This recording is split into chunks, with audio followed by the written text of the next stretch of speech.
Assalamualaikum warahmatullahi wabarakatuh. Perkenalkan, kami dari kelompok 2 kelas SA03 ingin memaparkan materi dari algoritma dan struktur data, yaitu non-quadratic sorting. Perkenalkan, nama saya Muhammad Fadil Sultan. Selanjutnya ada Dimas Ardiansyah, lalu ada Muhammad Alvito, lalu ada Rivela Dinda Revalina, dan Raffi Sehan Ali. Selanjutnya, pendahuluan dulu. Pertama, definisi dari sorting non-quadratic. Jadi, sorting non-quadratic ini adalah suatu kompleksitas waktu yang memiliki lebih dari n pangkat 2. Yaitu, algoritma sorting ini lebih efisien dibandingkan dengan algoritma sorting kuadratik seperti bubble sort, insert sort, selection sort, dan lain-lain. Algoritma kuadratik memiliki kompleksitas waktu n pangkat 2 yang tidak efisien untuk dataset besar. Sebaliknya, algoritma sorting non-kuadratik memiliki kompleksitas waktu yang lebih baik, biasanya n log n, sehingga mampu menangani dataset besar dengan lebih cepat. Berikut adalah beberapa contoh dari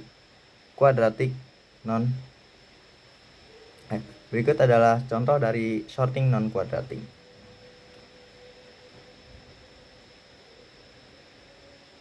Pertama, contoh dari algoritma non-kuadratik merge sort. Merge sort memiliki konsep algoritma divide and conquer, di mana artinya adalah membagi array menjadi dua bagian yang lebih kecil, di mana mengurutkan masing-masing bagian secara rekursif, lalu menggabungkan dua bagian yang sudah terurut menjadi satu array. Selanjutnya, langkah-langkah dari merge sort ini. Yang pertama itu membagi array menjadi dua. Lalu yang kedua, urutkan secara rekursif, lalu gabungkan kedua bagian. Merge sort ini memiliki kompleksitas waktu 0 n log n. Selanjutnya, keuntungan dan kerugian. Keuntungannya dari merge sort ini memiliki kinerja waktu yang lebih efisien untuk dataset yang besar. Sedangkan kekurangannya butuh ruang tambahan. Ya, selanjutnya akan dilanjutkan oleh rekan saya. Oke, selanjutnya yaitu ada quick sort. Kita mungkin mulai dulu dari konsep. Di sini bahwasanya quick sort itu menggunakan pivot untuk mempartisipasi array.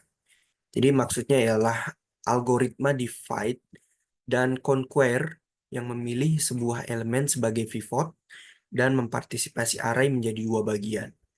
Elemen yang lebih kecil dari pivot diletakkan di satu sisi dan elemen yang lebih besar di sisi lain. Kemudian, kedua bagian tersebut diurutkan secara rekursif. Nah, itu mungkin dari konsep sendiri. Terus selanjutnya yaitu ada langkah-langkah. Yang pertama, tentu pilih elemen pivot itu sendiri. Nah, yang kedua, partisipasi array berdasarkan pivot. Nah, yang ketiga, urutkan subarray secara rekursif. Setelah langkah-langkah, kita lanjut ke kompleksitas waktu. Nah, si pivot ini umumnya rata-ratanya itu digambarkan dengan 0 dalam kurung n log n. Nah, untuk kasus terburuk itu ada 0 dalam kurung n kuadrat. Lalu setelah itu kita akan bahas keuntungan dan kerugiannya. Di sini ada in place, tidak butuh ruang tambahan. Maksudnya apa? Mungkin seringkali lebih cepat daripada merge sort karena sorting dilakukan di tempat tanpa membutuhkan ruang tambahan. Nah, untuk kekurangannya di sini ada performa buruk jika pemilihan pivot salah. Nah, maksudnya dalam kasus terburuk, kompleksitas waktu bisa mencapai 0 dalam kurung n kuadrat jika memang pemilihan pivot buruk. Misalnya pivot selalu elemen terkecil atau yang terbesar.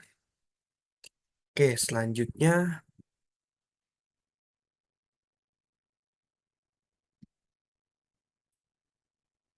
Selanjutnya kita masuk ke heap sort. Nah, untuk konsep sendiri, yaitu heap sort ini menggunakan struktur data heap untuk menyusun elemen array. Heap sort secara berulang mengekstrak elemen terbesar dari heap, menempatkannya di posisi terakhir array, dan memperkecil ukuran heap hingga semua elemen terurut. Seterusnya kita lanjut ke langkah-langkah. Yang pertama, bangun heap maksimal dari array. Setelahnya, kedua, tukar elemen root terbesar dengan elemen terakhir di array. Yang ketiga, kurangi ukuran heap dan lakukan happify pada elemen root. Nah, yang keempat, ulangi hingga heap kosong. Selanjutnya kita masuk ke kompleksitas waktu.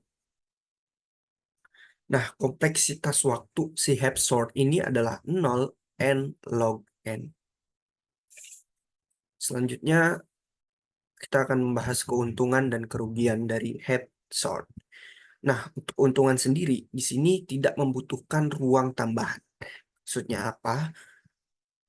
Karena kompleksitas waktunya terjamin, yaitu 0 n log n, dan hal ini tidak memerlukan ruang tambahan. Nah, selanjutnya untuk kerugiannya yaitu tidak stabil. Maksudnya apa? Headshot ini tidak stabil urutan elemen dengan nilai yang sama. Jadi bisa berubah. Oke.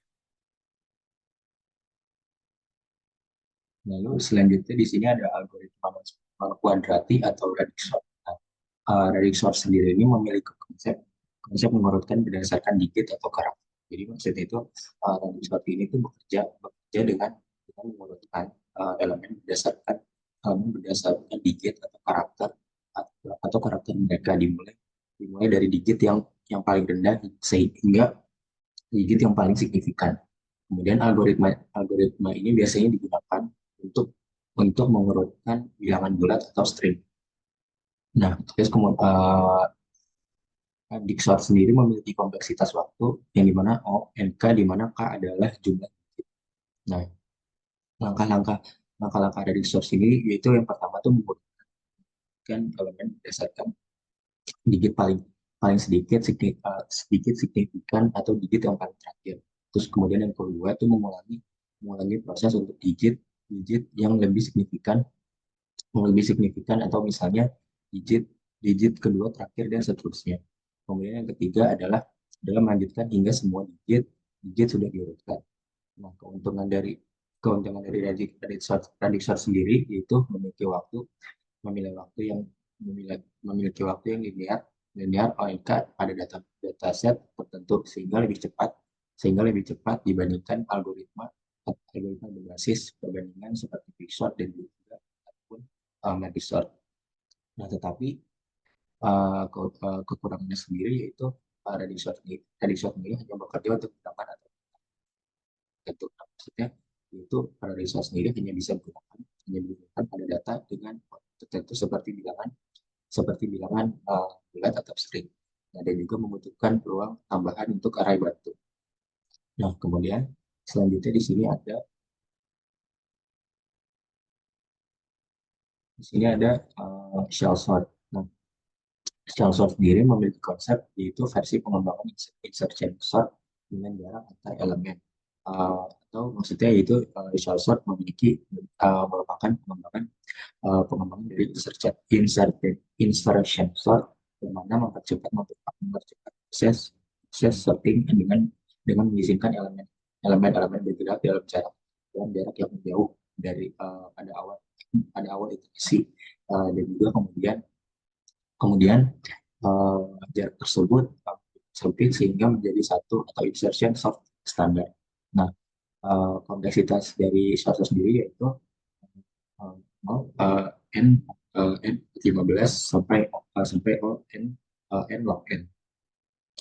Nah, kemudian langkah-langkah dari source sendiri yaitu memilih urutan jarak, mengurutkan subarray yang dipisahkan oleh data tersebut, kemudian mengurangi jarak secara bertahap. Atau maksudnya atau jarak yang pertama tuh memilih urutan urutan jarak awal misalnya n per 4 dan lain-lain.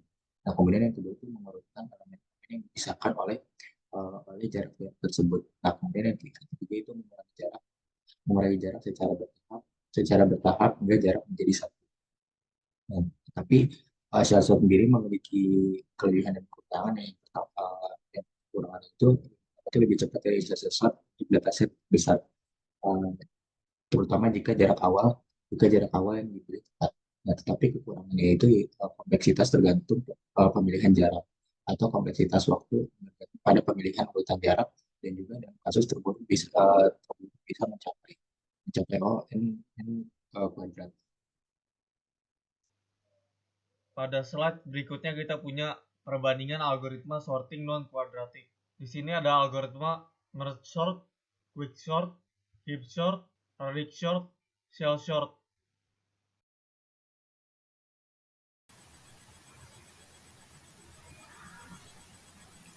Jadi, kesimpulannya, algoritma sorting non-kuadratik lebih cepat dan efisien dibandingkan algoritma kuadratik, terutama untuk dataset yang besar.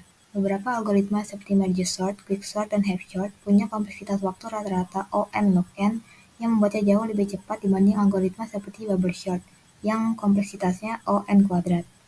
Setiap algoritma memiliki kelebihan dan kekurangan sendiri yang membuatnya lebih cocok untuk berbagai jenis data dan kebutuhan aplikasi tertentu.